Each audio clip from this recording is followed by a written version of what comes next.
Commissioner గారికి నమస్కారము. ఇది సార్ లక్ష్మీ హాల్ వెనక పక్క పోయే రహదారి యొక్క పరిస్థితి. ఇది సాయంత్రము 6 గంటల నుంచి ఇదే పరిస్థితి. ఈ గలీసి నీళ్ళన్నీ రోడ్డుపైకి రావడం జరుగుతున్నది. ఈ యొక్క సమస్యను పలుమార్లు కొన్ని వందల సార్లు ప్రభుత్వం దృష్టికి మరియు అధికారుల దృష్టికి తీసుకుపోవడం జరుగుతున్నది.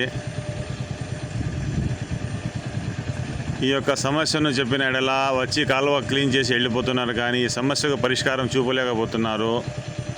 దయ ఉంచి ఈ యొక్క సమస్యను పరిష్కరించవలసిందిగా, శాశ్వత పరిష్కారం మనకు చూపించవలసిందిగా అధికారులను కోరుతున్నాము.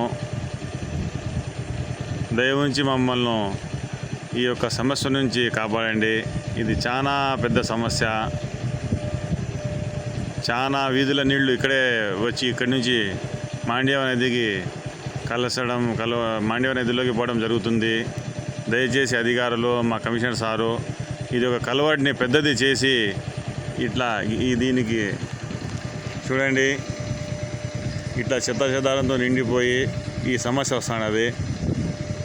ఈ యొక్క కలవాడిని పెద్దదిగా చేస్తే డైరెక్ట్ నీళ్ళు వెళ్ళిపోతాయి, ఈ రోడ్డుపై నీళ్ళు రావు. దీనికి సమస్య చూడండి, 2 వీలర్లు రావాలంటే చాలా ఇబ్బంది పడుతూ ఉన్నారు. దయవుంచి మా సమస్యను పరిష్కరించిందిగా కోరుతున్నాము.